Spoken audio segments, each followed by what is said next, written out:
Vladimir Putin had earlier today a 4-hour press conference where he answered questions from people in the audience, where he answered questions from people around Russia. And this is something he does nearly every year. It's very expansive and it covers just a whole range of literally everything, and almost nothing is off the table.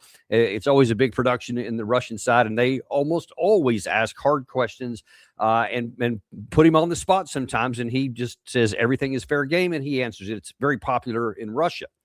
Well, obviously, coming this year, a lot of folks were paying attention to that because they wanted to see where he was going to say anything about the Russia-Ukraine war, about the possibilities of negotiations, about where all this was going to lead. He did some things that were a little unusual here and some things that exactly what you would expect, but it was also very informative. And if people are paying attention in the West, and very often we don't, one of the biggest problems that we have is we don't even listen to anything Russia says, or if we do, we just say, well, it's obviously a lie because his lips are moving, so it must be untrue, and then they discount everything. But if you've been paying attention to Russia since, I don't know, about 2007, you can see that very often he means exactly what he says, and you can tell a lot about what he intends to do and where his intents are based on what he says. So even though many in the West aren't going to pay attention, we actually are here on this channel because we are unintimidated and uncompromised to bring you the truth, no matter what it is, no matter who says it. So just like we did on a show earlier today where we brought on Jennifer Kavanaugh, who had just got back from Ukraine. And she talked a lot about how things are viewed on the Ukraine side of this and what they think. We didn't defend anything. We didn't take anybody's side. We didn't push back against anything other than to say, this is what they're saying. This is what they believe. And then we drew some conclusions for that. Well, now we're going to do the same thing from the Russian side, except instead of talking to somebody who went there, we're going to actually listen to what the Russian president himself said. And so you're going to see there's some pretty important things that were said. Now, at the top of this, I want to get to, because there's something that did happen here that you will never see in 10 Downing. You'll never see in Paris, France. You'll never see in Washington, D.C. You never see in any one of the leaders of the West. And that is they invited senior members of the American media into this program at all and let them ask any question they want. And as you're going to see, I'm going to show you two examples, one from BBC and one from NBC in the United States. There was definitely no limit on what they could say, and they put the questions in some pretty harsh ways. But as you're going to see, though, one of the things that distinguishes Vladimir Putin is that he's not easy to fluster, and he remains pretty respectful no matter what is asked of him. Let's start off, first of all, with the BBC reporter who was asking some questions about basically saying, what is the future going to hold? And especially because, well, you're an autocrat. Will there be new special military operations? Or maybe Russia will follow another way? I remember you said once that the future is in our hands, in the hands of all of us. But in fact, the whole power in Russia is in your hands. Had we joined our efforts with the European countries, our joint GDP by PPP would surpass that of the United States. Well, this is all theoretic, but it's obvious that complementing one another and joining efforts, we would have flourished. Well, it's you who are waging a war against us, not us. You are waging a war against us with the hands of the Ukrainian neo-Nazis. We're ready to stop that fighting immediately, provided that Russia's security is provided in mid-term and long run, and we're ready to cooperate with you. So that was a little unexpected. And can I just say right off the bat, can you imagine one of the press conferences that Trump gives all the time from the White House, that instead of just, BBC or NBC or ABC News, et cetera, they included somebody from, say, Solovyev Live, which is one of the talk shows in Russia, or RIA Novosti, et cetera, or TASS or something like that, and allowed them to ask whatever question they want. I mean, or Keir Starmer. Can you imagine them actually answering those questions and allowing them to ask any question they wanted? I'd like to see it. I'd love to have that opportunity to find out. But unfortunately, we haven't been afforded that opportunity yet because at least no one that I've seen has shown up there. Whether they've been invited or not, I don't know. I just know they haven't shown up there. Would love to see it because I think in the interest of freedom of the press and transparency, I think that we should do the same thing that the Russians do. Whether you agree with what he said, whether you think he was lying, that's secondary. The fact is he did allow the Western voices to say whatever they want, put it on television for all the Russians to see, etc. I think turnaround is fair play. Love to see that. But let's take a look at there. So the BBC reporter tried to, I think, bait President Putin and saying, hey, what does the future hold? Because you're the leader and whatever you say goes, and nobody gets a choice to say anything else. And is there going to be any other special military operations? Are there going to be any other conflicts? And I think he was probably referring to some of the claims by the West that there's going to be potential war between Russia and the West and NATO, not just in Ukraine. And surprisingly, Putin, first of all, and I didn't put this in there because it was kind of a long answer. He talks about a lot. He said, well, I am the leader of Russia, and I do have a lot of powers, but it's not unlimited. I have a parliament that I have to answer to. There's other bodies that he has to listen to, et cetera. So he's not a dictator like we love to call him and talk to him about. He has some limitations, but he did not shy from the fact that, yes, I am the leader and I do set the agenda. And then he said, and here's an agenda I really would like to have set, one of cooperation with the West. One that, hey, if we had been working together, and just imagine, you can disagree with what he said, but there's some truth in it. Instead of having this war that we had in February 2022, had the opportunity for diplomacy in November and December of 2021 been listened to, and we had just taken NATO off the table, we could have left a lot of other contentious things there. There could have been other discussions about several other factors. But if you had taken NATO off the table and it was no longer going to be coming in there, as Russia said, as Jens Stoltenberg agreed, as it actually happened, as we showed on our channel with the Russian deputy ambassador to the UN just yesterday, talked about, yes, I was part of those negotiations. Had that been taken off the table, there would have been no war. There would have been no war. And this is not Russia saying this, folks. This is Jens Stoltenberg saying it. He said, we were given this draft treaty by Russia in the fall of 2021 that said if you take NATO off the table, there won't be a war because that's a prerequisite to the war. And of course, we didn't sign that. So he knew that war was coming and he took it anyway. That's a fact. Take that up with Jens Stoltenberg.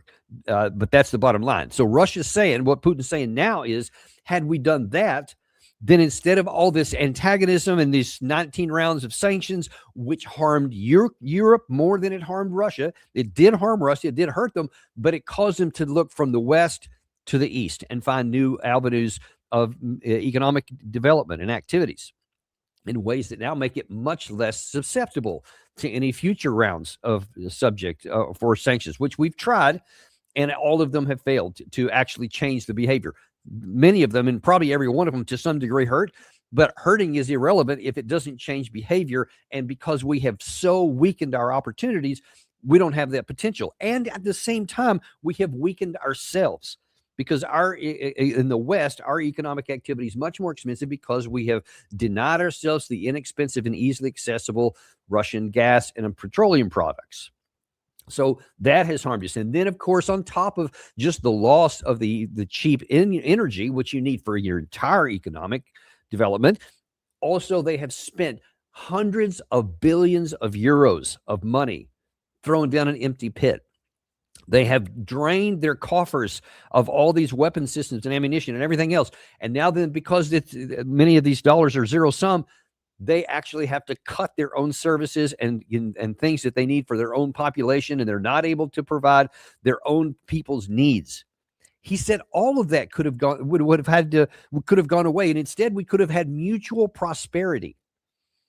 Now, I know, just being honest about it, there are many in the West that loathe that's an existential threat to their way of thinking, not to us in reality, but to their way of thinking.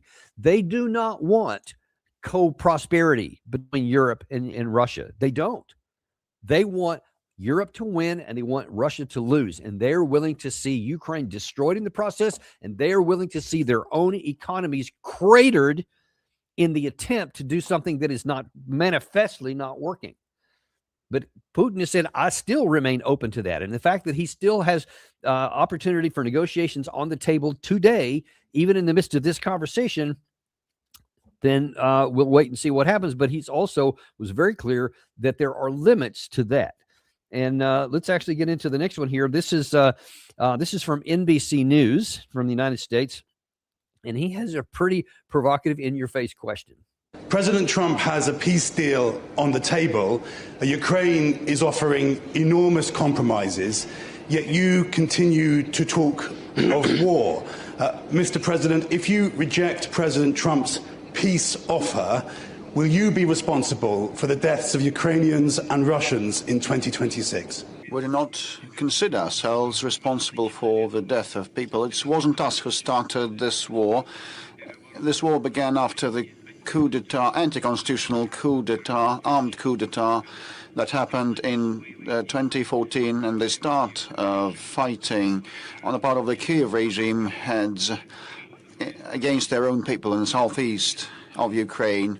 On our part, when I came to Anchorage, when I arrived in Anchorage, I said that those would be difficult decisions for us, but we still are in agreement with this trade-off proposed to us. So saying that we reject anything or turn anything down is inappropriate and groundless.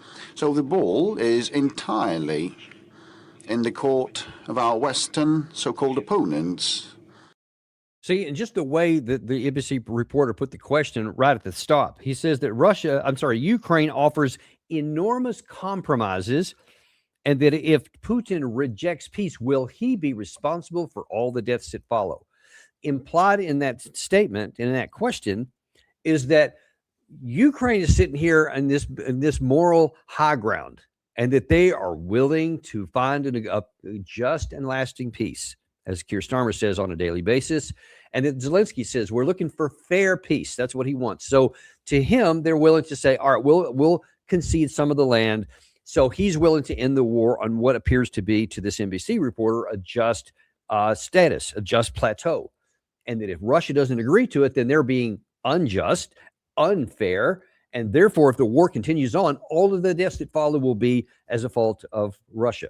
Now, of course, he doesn't accept that premise, because he's saying this war did not start in February 22, as he said elsewhere in this speech. It started all the way back in 2014 with the coup and all the things that followed that, and then the civil war and the Ukraine armed forces killing the ethnic Russian people in the eastern part of Ukraine. Never lose sight on that, by the way. This whole civil war was not Ukraine against Russia. It was Ukraine against Ukraine. It was against those that took power over the illegally elected government, which they deposed, and then they took the armed forces and they started killing their own people in the east of the country, who, by the way, happened to be ethnic Russians, which a lot of them hated anyway. So the Russians actually helped the rebels, so-called, with arms and ammunition and diplomatic support, etc. So they certainly helped them, but it was Ukraine against Ukraine in that, and Russia stepped in, and we know where that eventually went. But that's not something that Russia just was sitting there one day and Ukraine was just minding its own business. All of a sudden, wham, here they come on an invasion. That's not how it happened at all. You can still say that Russia was wrong in doing that. Many people can make that argument, but you cannot say it was unprovoked and that there were no antecedents to it, and there was not things done by Ukraine itself, and certainly by the West at large, that contributed to the conditions that led to Russia doing that. And by the way, let me just point blank categorically say, I challenge a single one of you who are on the side of saying this was unprovoked, and I'm talking about all those folks both in the United States and in Europe who say this was unprovoked. And just because we're moving NATO up to Ukraine, Russia's border, so it was a defensive alliance, there was no reason for them to do this. We weren't doing anything. Okay, then you make the same argument and you tell me how it would be cool with the communist Chinese government to make a military alliance with Mexico, and that they wanted to move troops in there and help to modernize their country and all this. And, but they're a defensive alliance, so don't worry. As long as you don't attack Mexico, it'll be no problem. And you must say, if you're going to be rational and logical and consistent, that, oh, that's fine. Yeah, China can do that. As long as it's a defensive alliance, there's no problem. As long as they don't attack us, that's fine. Because if you cannot and will not make that argument, and you shouldn't, I won't, then you cannot and you should not make this argument here. They cannot simultaneously exist and you have any credibility. That's just a bonus for you on Friday. Let's continue on here. One of the things that he said there was that, listen, this wasn't a war, Putin said. This is not a war that we wanted to fight anyway. And as he said also in that previous one. And you talk about, going back to the NBC specific question, would you be responsible if you don't accept this peace? Well, this peace is also not coming in a vacuum.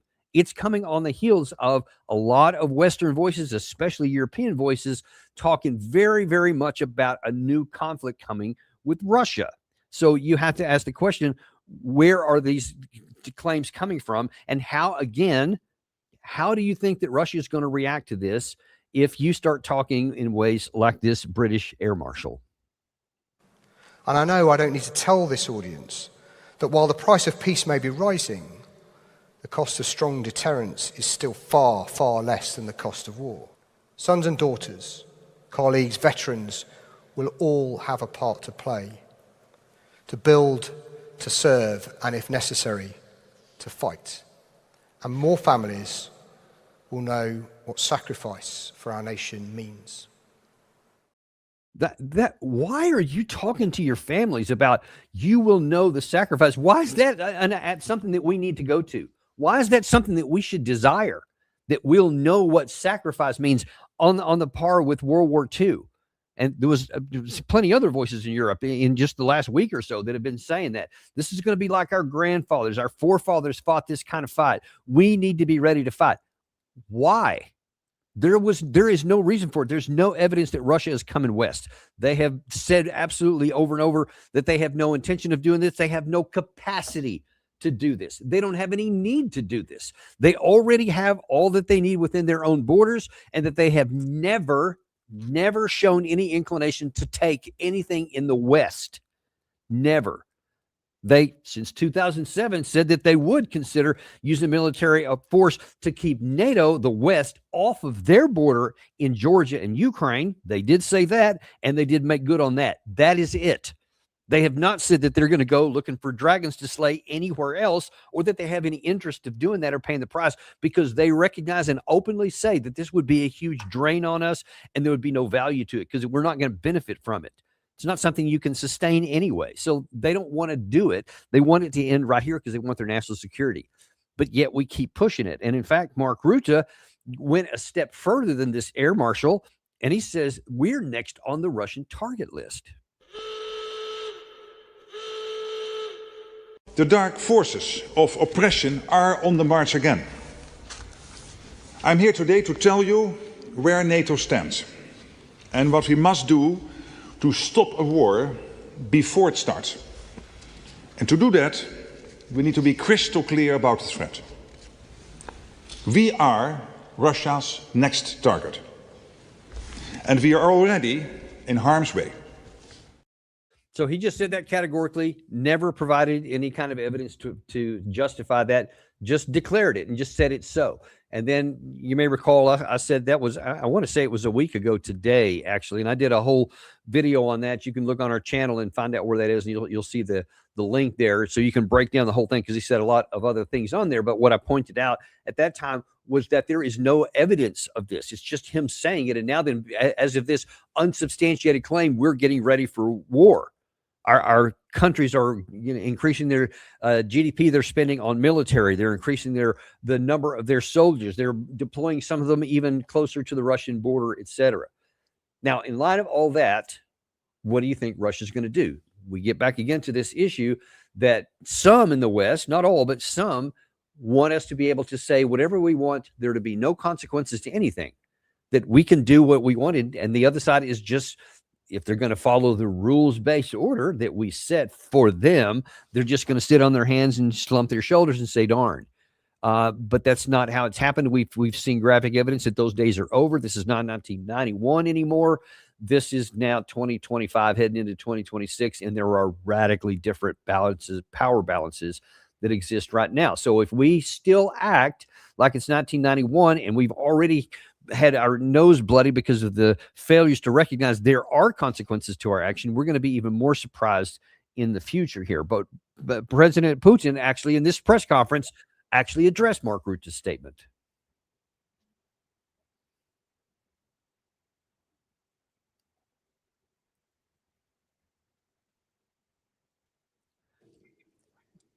The adversary has no Gary, hold on. That's not the problem one is- I'm looking for here. I'm looking for the one on Mark Rutte where he said, hang on just a second, I'll get it. Secretary General of NATO is bracing himself for a war with us. Why so? Can he read? You are indisposing NATO against Russia to wage a war with Russia. At the same time, the backbone country of NATO does not consider us to be an enemy. I would question the level of professional competence. So he's saying, what are you even talking about? We're not coming for you. There's no evidence that we're coming for you. There is evidence, and I talk to you about this periodically, that the Russian side is building up large stocks of ammunition. They are building up their armed forces.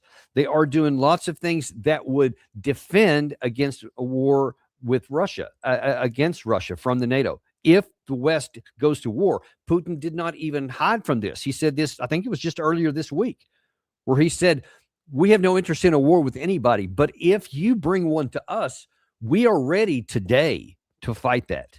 So he's not backing down from that. And he's not pretending that, he's not going to do anything, and he's not pretending that they're preparing. But what he is saying is that we're not wanting to go to war with you. We don't want to go to war with you, and we're looking for ways to find a way out of it. Now, let's take a look at this current situation here. That's kind of at the bigger level between the West and Russia and where this may be going in the future.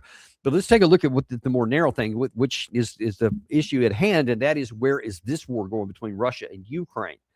And one of the things that he talked about here in that clip that Gary's going to show you here from his browser, that is something that he was also very open about, and that's something that we have talked about. And this is the first time I've seen him say it on an official level, is that Ukraine is almost out of reserves. The adversary has no success. The problem is that as a result of active and effective actions of our armed forces, the adversary has suffered really serious losses of strategic reserves, and they have almost nothing left. This is a meaningful component, and this should give an impetus to the Kiev regime to solve all the disputes and to end this conflict peacefully. They almost have no reserves. So there you have it right there. I mean, he is saying what we have observed. Just from looking at the way the battle has been fought over the last several months, that Ukraine has a very limited reserves, that they're only able to move around from one place to another. But on this whole more than 1,000-kilometer front line from the Zaporizhia all the way up through to basically to Sumy, that they don't have the capacity to defend everywhere all at once. And so when there's Russians are pushing through in a certain area, then they have to pull troops from somewhere else to go and plug that hole. Or as the case with Kupiansk, they said, we're going to take this one reserve and we're going to move up there to try to push Russia out. And they were doing that ahead of this meetings that they had in Paris earlier this week to try to make it look like that Ukraine had some offensive push, that they could actually shove Russia back. So yeah, give us more stuff.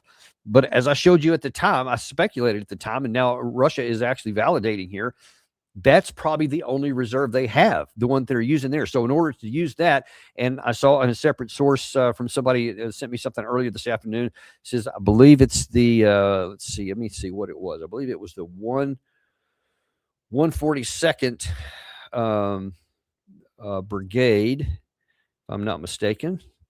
It's not the right one. Sorry about that. All right, I'm just going to have to look at it later. Sorry about that. But yes, I think it's the 142nd Brigade. That's basically the last strategic reserve that Ukraine has. And so it's also depleted, but at least it exists. All you can do with that is a fire brigade. If the house is burning here, they can come and try to put it out. They can't stop it. They can't save the house, but they can at least put it out to keep it from going somewhere else. But then if that fire brigade goes there and this house over here catches fire, oh, snap. Now then you're going to have to pull it out of here and go over there, because you can't do them both. And if there's one over on that street and one over on this street, one of them's going to burn to the ground without even being able to put it out there. But you can't keep anybody safe with that. And so Russia keeps going back over and over to this. As he said at the end of that clip right there, we're still looking for an end to this war. Now, Russia's definition of a just and lasting peace, his version of it is, he says that a lot about a just peace or something. That's about the same definition in reverse is that you have Keir Starmer saying all the time. It's in Russia's favor, and it basically just tells Ukraine, stop fighting. and you get very little. You don't get any of the territories that we have annexed in 2022. You get nothing back that you had, and you're going to have to withdraw from parts of the Donbass and Zaporizhia and Kherson. And that is a bitter, bitter pill for anybody to swallow. And as you saw on Jennifer Kavanaugh on our show earlier today, who has just gotten back from talking to a lot of officials in Kiev, it is a bitter pill that they can't swallow right now. And that so far, the political environment inside Kiev won't even allow Zelensky, if he wanted to actually make that decision. And that leads to some pretty troubling probabilities. But at least so far, Russia is saying, listen, this is the only way to end this, because otherwise you're out of reserves. We're most definitely not out of reserves. The Russian side is now substantially larger and still growing in every category it needs. Ergo, this could be a very ugly winter and spring if it lasts that long. And Putin went on to say in this conversation here, he said, listen, one of the things that we're looking for, what we're trying to accomplish here, and one of the reasons why we can still have a peaceful coexistence, as he said to the BBC reporter, we're just looking for a little respect. There won't be any special military operations if you treat us with respect. And if you respect our interests, just like we try to respect your interests all the time. If you're not going to deceive us, like with the expansion of NATO to the east. You said that there won't be an inch of expansion of NATO to the east. This is a direct quote. And what happened? Yeah, I think we all know what happened with that.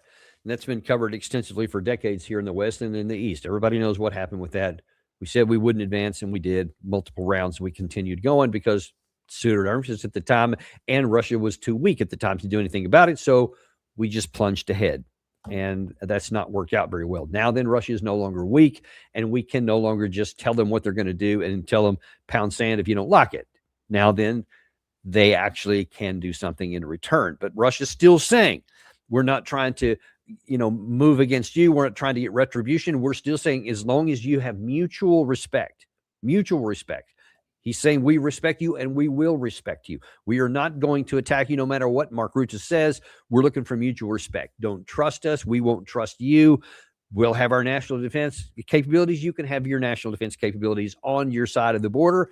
I'm not going to attack you, so I don't care. You can do whatever you want there, but we're also not going to trust you, and we'll have our defense on our side. But if we mutually respect anybody, like we did during the Cold War, where even though there was a lot of hatred for the governing philosophies and the strategies behind each side, we still had mutual respect. And that's why no one tested it, because they knew that it would be suicidal to do anything else. I think he's looking to go back to something like that, to where there is mutual respect, even if it's grudging, that can keep the peace and at least keep things stable, if not harmonious. At least that's possible.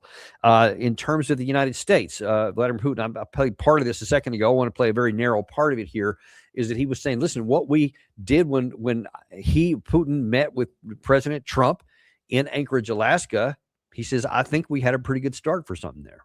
When I arrived in Anchorage, I said that those would be difficult decisions for us, but we still are in agreement with this trade-off proposed to us. So saying that we reject anything or turn anything down is inappropriate and groundless.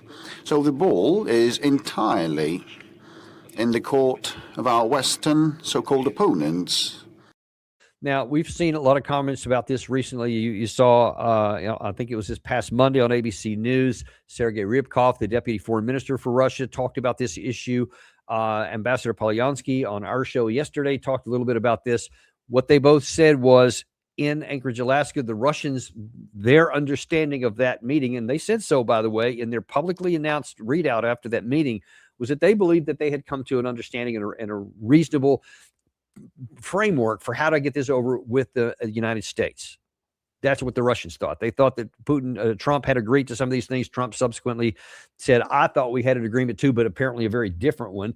But nevertheless, if we can know what the Russians think, because they said it, they published it, which is demilitarization, denazification, the 4 oblast, no NATO, neutrality. Those are the primary issues, and freedoms and rights for the Russian-speaking people inside of Ukraine. That's what they said at the time. That means all 4 of those oblasts, to include the part that they don't yet possess, they haven't taken militarily, has to be withdrawn by the Ukraine military. Those are harsh terms. And what Ambassador Polyansky on our show very vividly and powerfully said yesterday, and direct, he didn't beat around the bush on this one.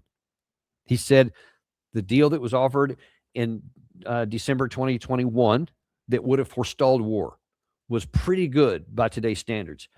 He goes, the one in Istanbul in 2022 was still pretty good by today's standard. And he said, probably right now, people in Ukraine would love to go back and take that one, but that's no longer on the table. And then the one in June of 2024 is kind of, that is the framework that is still on the table here, and then reinforced in Anchorage earlier this summer. If this is not taken, he said, and he said it this way, if there is to be a future one, it won't be as good as the one on the table now. So every time we don't agree to these terms, Russia has the power to impose new terms. And that is the key issue here. You see, Ukraine, one of the things that Jennifer Kavanaugh told me from her visit here, she said that during her time in Kiev, that there was about 6 hours of electricity per day in the capital city. Ukraine itself has been saying that their energy officials, they said we can probably only survive another 2 or 3 of these strikes, and we may lose even that 6 hours. They could literally be plunged into darkness. Other areas and other cities in Ukraine in the West are in similar dire straits. Russia has said, in I think some comments yesterday, or maybe even in this one, that there are more advancements before the end of the year. So there could be, those strikes could come even before January the 1st, even before we get into 2026. And Ukraine could be knocked out. And if you lose, it's not just that it's cold and miserable and hard to imagine life without any electricity. You can't have any economic activity. You can't have any military activity other than generators. And that itself is hard because it also puts off a signature, which can be attacked as well. But without just standard electricity, generators can only give you partial power. It can't give you enough to sustain a war. That's at the strategic level, at the economic level. Then you see at the operational level, Putin said there that Ukraine is essentially out of strategic reserves. They have probably 1 brigade left, and maybe not even that. Maybe they can still do bits and pieces here and there, but nothing of any concrete power. So at the operational level, they're now limited. We know, of course, at the tactical level, which I talk about a lot, Pokrovsk is gone. Mirnograd is surrounded and as good as gone. Guliopolya is also something close to being gone. The Russians are advancing further into Zaporizhzhia, closer to the city of Zaporizhzhia, etc. And then now even what Ukraine had taken back in the Kupiansk is already starting to go back into the Russian hands.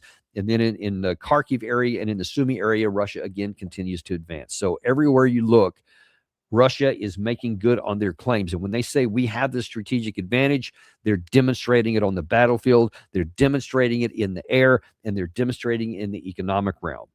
So we can continue to pretend it's 1992 all we want, but the reality on the ground is coming to that crash point I keep telling you about, that I keep warning you about, that when spin and reality finally come clashing face to face, reality will crush the spin. And then there's nothing you can do except look at the wreckage. And we're heading to that point. So if Ukraine doesn't figure out how to accept the unacceptable, they already didn't do it in 2022. They didn't do it in 2023. They didn't do it in 2024. And they're not doing it so far now. They may not get another shot at a negotiated settlement. The next thing may be Russia just says, that's it. We're just going to go until we conquer everything and take it ourselves, and we don't have to worry about negotiating anything, even if it takes a lot longer, even if it takes another year, even if a year from now we're still talking about fighting. If we do, it'll be a very different conversation than we're having now, and much, much worse for Ukraine. I personally don't see how they can go even beyond the spring of this year, however courageous they are, just because if you don't have electricity, if you don't have the air defense missiles, and Russia has all that they need, and you don't have enough men, and Russia does, and you don't have enough ammunition, and Russia does, it's just a mathematical certainty at some point. The density of the Ukrainian armed forces just cannot stay together any longer, and the thing will just collapse. I mean, it's just inevitable if the inputs remain as they are right now. It can't go any other way. I hope that doesn't happen. I hope that somehow we come to some point where we realize that the only sane, logical, moral position for the Ukraine side to save unnecessary deaths is somehow found. Because if it's not, then we're going to get that way. That's just where it is. So that's the picture from Russia right now. Before I let you go, though, I want to talk about another issue that's still percolating and still triggering out that is on the verge of possibly a new military conflict in our hemisphere, and that is in the Venezuela situation. Now, we keep saying that a lot of things keep happening. It looked like something is imminent, and so far nothing has happened. I only hope that trend continues on, and that next week and maybe the week after, at the beginning of 2026, we're still talking about what might happen. But the problem is those forces are still there, and there's a lot of activities that are going on around that make all the pieces in place necessary for something imminent that could fall. And one of the things that I think is imminent is that they have to build a case to try and show some sort of justification. Lindsey Graham went on television and tried to provide just that motivation.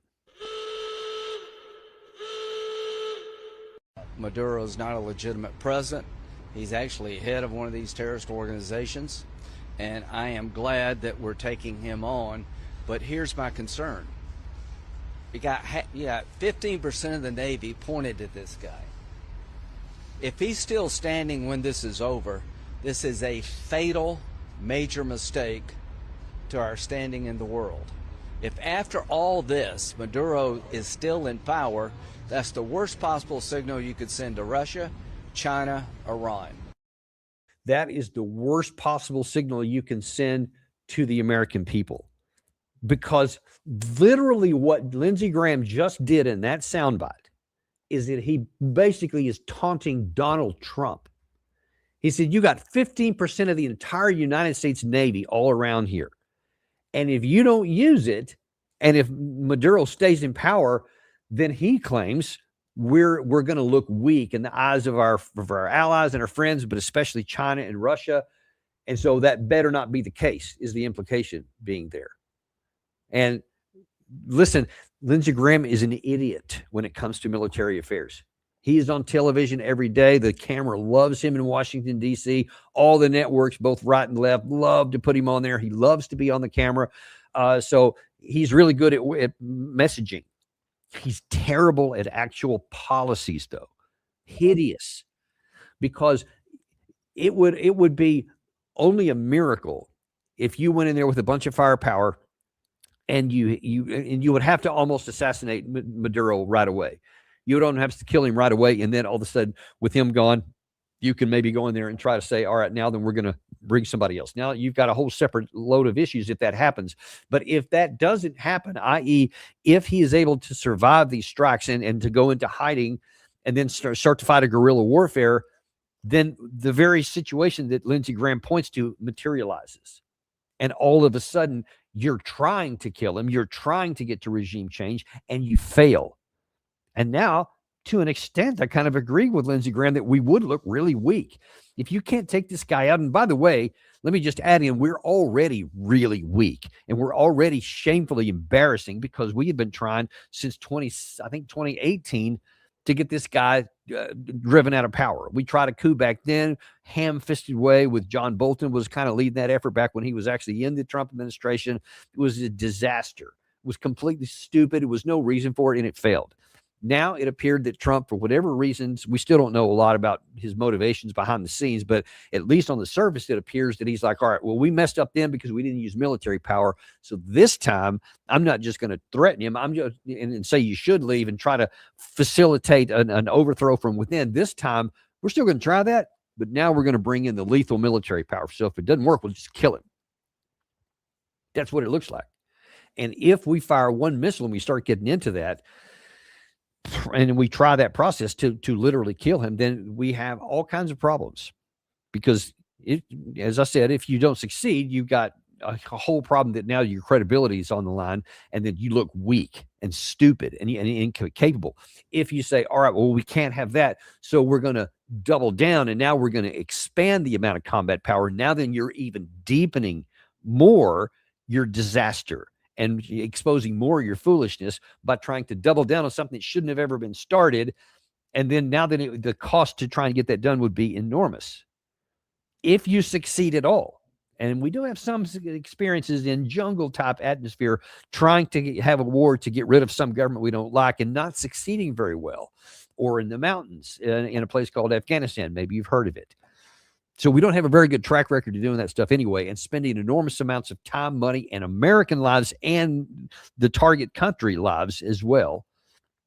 And we don't have the luxury right now to continue doing that. We have already made ourselves so weak with all the support we've given Ukraine for the last 4 years and Israel over the last 2 years.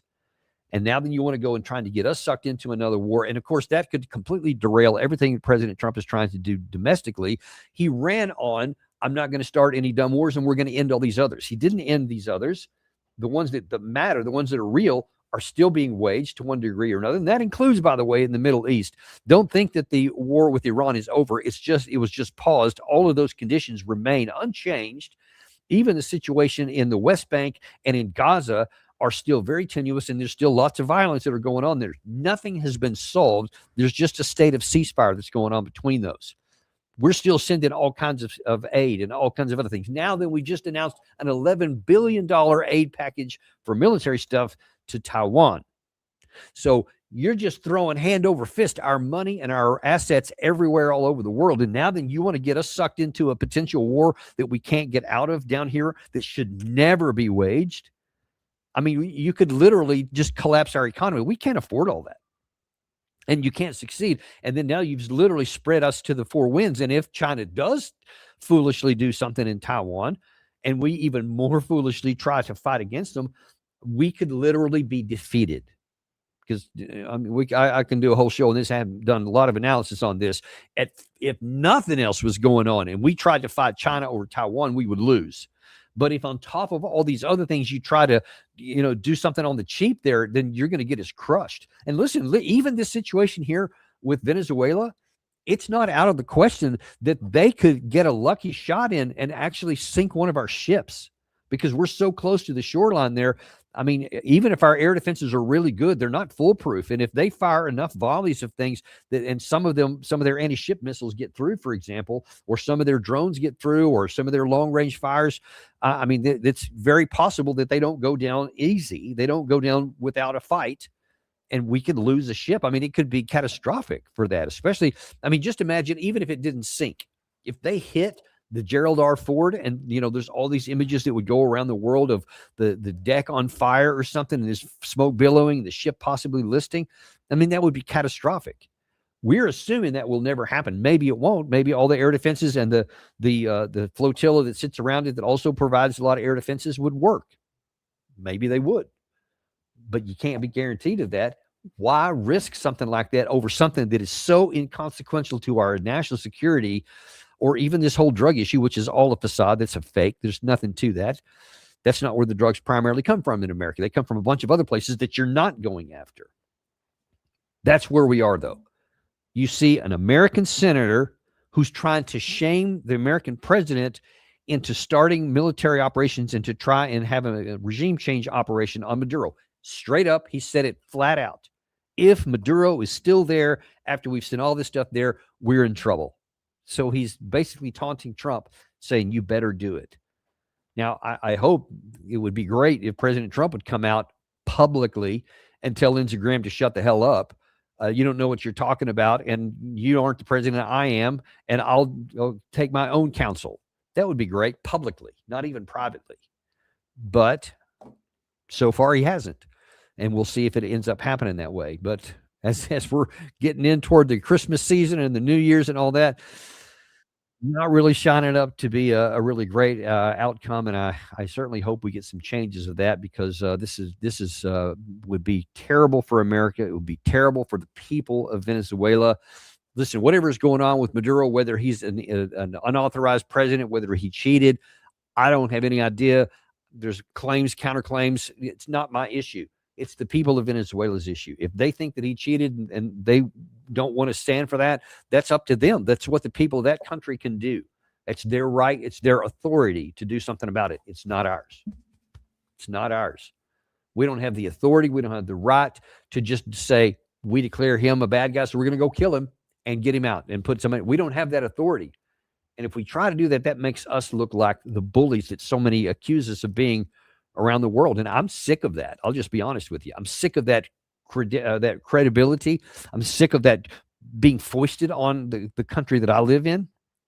And I'm ready to see some big changes so that we can get back to at least what used to be the facade of saying, no, we want to do the right thing. We want to help other countries. And sometimes we've said we're willing to sacrifice on behalf of others, to help people. And we want to do the right thing. And we want everybody to follow the rules-based order, the international laws that everybody has to follow, to include us. If you get a situation like that, if you can use, to be that light on the hill that the president talked about in the past, we should do something like that. That should be at least an aspiration, because President Reagan was respected by a great many people. Even his political opponents and adversaries in the U.S. still respected him, because at least his motivations and morals were good. The way he did some things with Iran-Contra and some other stuff behind the scenes, obviously some real problems with that. But aspirationally, and at least we were attempting to do good in the world and to hold ourselves morally accountable to one degree or another. At least it was there. That was an aspiration. Now it's not even pretend. Now then you have openly senators mocking their president, saying, why haven't you killed this guy yet? It's disgusting. So it is a big deal. You can accuse us of not being following this stuff right during the Reagan administration, but at least as a population and a people, we had this higher goal and this aspiration, and we tried to meet it. Many people did so with a lot of enthusiasm. I'd like to see us get back to that point here. And I pray to God that even if it's not for the right motives, I hope that something prevents Trump from doing this, so that we don't get into a war that would be causing death and destruction for both Venezuelan and American people, and could potentially devastate our own economy and get us sucked into a war that could have unknown consequences, because once something starts, you don't know where it's going to spiral into, and everything bad about it. Let's pray and hope that peace on earth can somehow reign in this period of time when we celebrate the birth of Jesus, the Prince of Peace. We need a lot more of that right now. Thank you very much, folks. We'll look forward to seeing you Saturday at the Intel Brief on the Daniel Davis Deep Dive.